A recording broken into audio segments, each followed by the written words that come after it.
I'm LeeAnne, Wait. Broadway. Why is it not? Oh, it is. Okay, never mind. Okay. Sorry over. Good morning, and I'm LeeAnne Broadway, and I am a student at Gardner-Webb University, and I am in the community health class right now. And so we have to do a teaching project that would be something that would be beneficial to the Solomon House.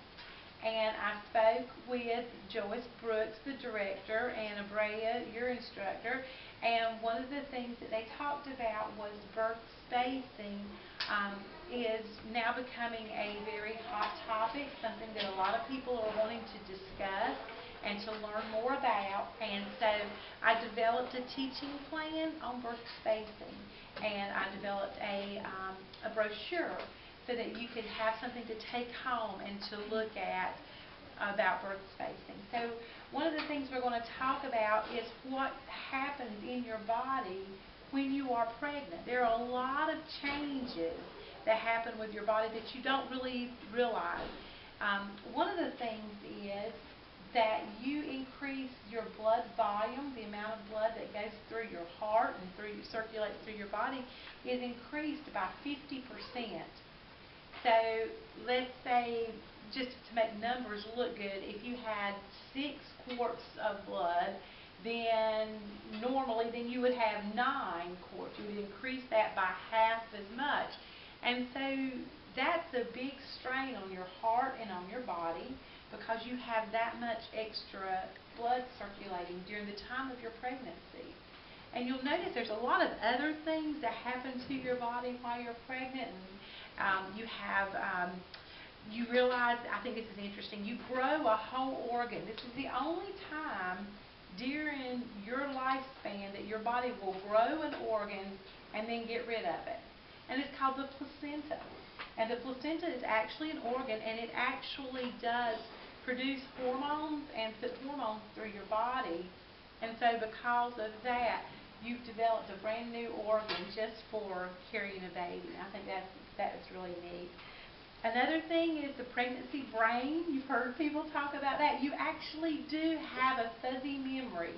There are some things that happen through your body that cause your memory to fail, and we joke about that, about having that pregnancy brain, but we do, and it's real. It really is. They've tested women to see, and you do lose. You lose that. So I thought that was really interesting. One of the things I thought, they talked about morning sickness. Do you know that morning sickness peaks and is the highest when your baby that you're growing inside you is developing its organs?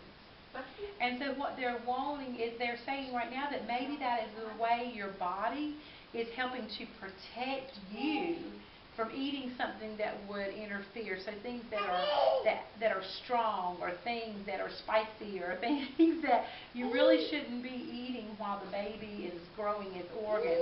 Your body is protecting you by making you very, very sick during that time.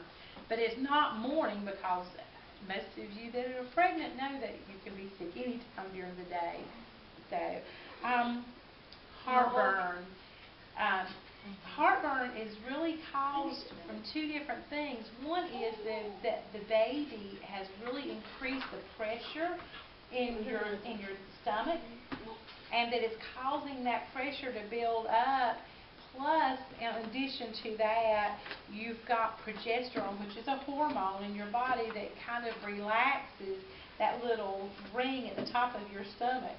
And so you've got those 2 things going on, and because of that, you're getting acid, and some of your food is getting pushed up into your throat, and that's why you're getting that heartburn feeling. So that's another thing that happens. Do you realize that, your hands tingle more and your feet tingle more while you're pregnant? And that's because of all that extra fluid volume in your body. It's almost like a carpal tunnel syndrome that comes and goes.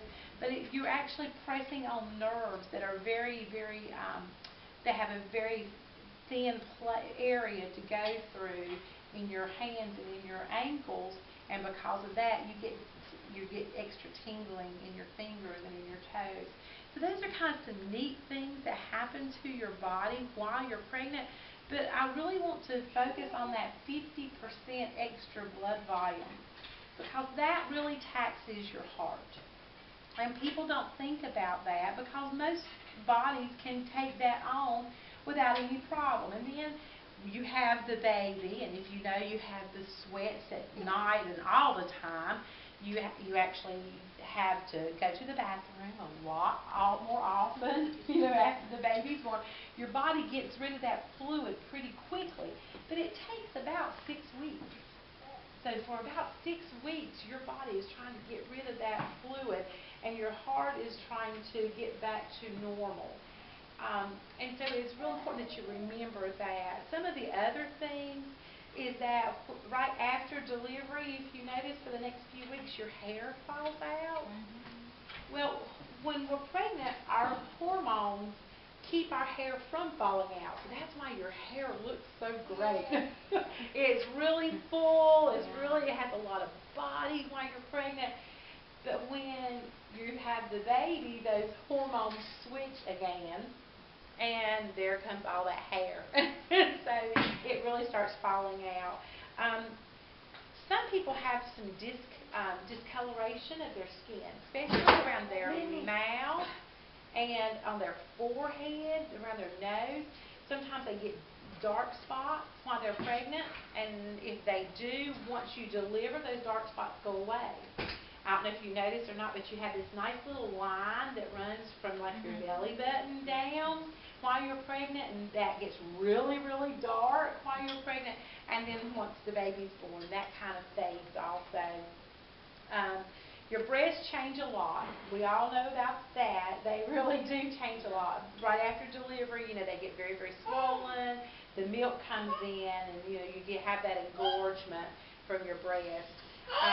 But a lot of people don't realize that while you're breastfeeding your baby, your vagina gets very, very dry.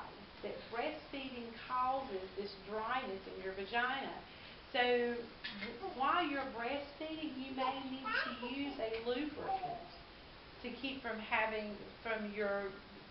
sexual intercourse being so uncomfortable. So that's something else to try to remember, that's another change that happens. I think this is really interesting too. While we're pregnant, we have, right before you deliver, your body produces a hormone called relaxin that helps us to be able to our bones to be a little more pliable, for them to be more loose, and because of that, they kind of separate a little bit so that we can push the baby out. That works great for the bone that's in your pelvis, but that relaxin doesn't go just there, it goes everywhere. So we have back pain, we have joint pains, our knees hurt, and those are all because of relaxin. It actually relaxes that cartilage that holds bones together. So all of this being said, it just goes to show you that our body does a lot of things while we're pregnant, and then immediately after we're pregnant. We go through so much. So it is very important that we space out our pregnancies. And the reason being that you really increase the risks of having complications if you don't. When you actually get pregnant within 6 weeks of delivering a baby, you increase the risk tremendously of you not surviving or having a poor outcome. One of the reasons is your heart needs that 6 weeks plus to get back to normal, for your blood volume, for your heart to kind of, I don't want to say it takes a rest, but it definitely recovers after that extra stress of those 9 months with the baby and all that extras. So it's really important because of your health. If you get pregnant within a year, there are all kinds of complications, including preeclampsia. A lot of you have heard of preeclampsia, when your blood pressure shoots way up and you have all that extra fluid, and you actually can have seizures, and there's a lot of things that can happen, including liver damage, that can kill you. Those are all really big risks for women who have children very close together. There's also risks to the baby itself. Risks that include having children with low birth weight, children coming too early, being very premature, and those are things that we have to look for. I've got a little brochure here I'm going to hand you, and I want you to kind of look through it. It's very interesting that on the inside there,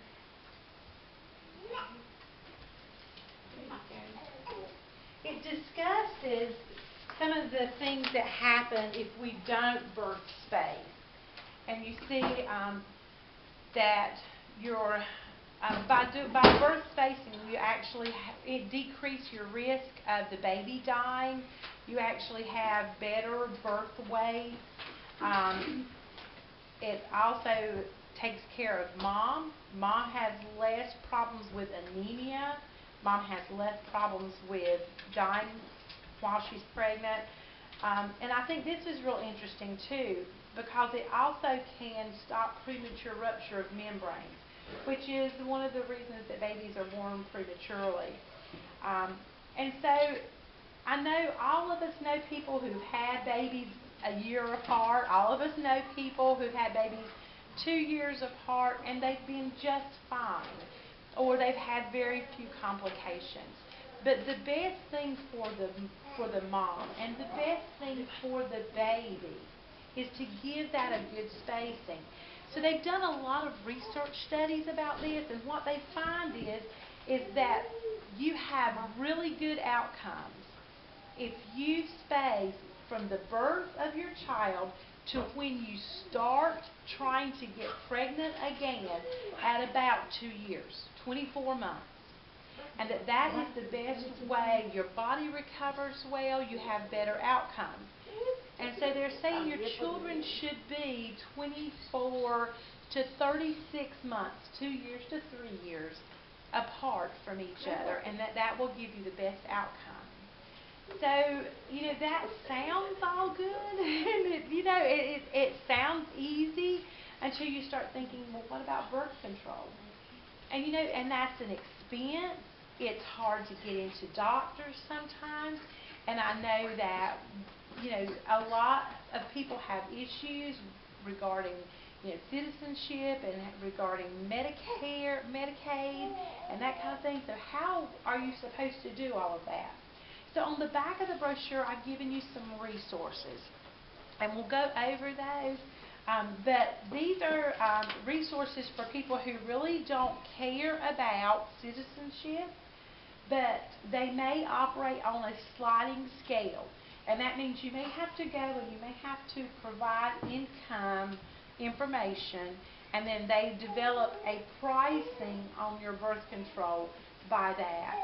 But of course, the number one that I think the one that most people use is the Mecklenburg County Health Department. The health department provides all different types of birth control. You go in and you sit down with their family planning department and talk about your lifestyle, how many children that you have, how many children you want to have. And then you look at what will work best for your life. And I've included in here some of the more popular types of birth control, and then I have information for you on each of these types of birth control. But I know that everybody knows about condoms. They're not an extremely reliable source of birth control. A lot of men do not like to use condoms. And so really condoms are a great asset if you have to worry about wanting to guard against sexually transmitted diseases, using a condom and a spermicide.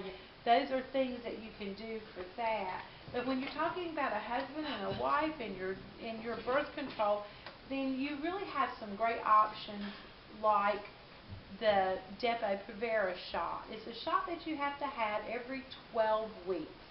Now that's important because you have to remember when that 12-week span is up, because your body sometimes won't even last quite the 12 weeks, but they will get you started on this schedule, but you can't be late with it. This is one of the times that you have to be early.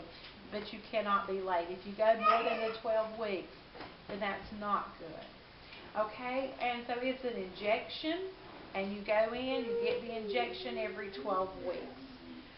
There's birth control pills.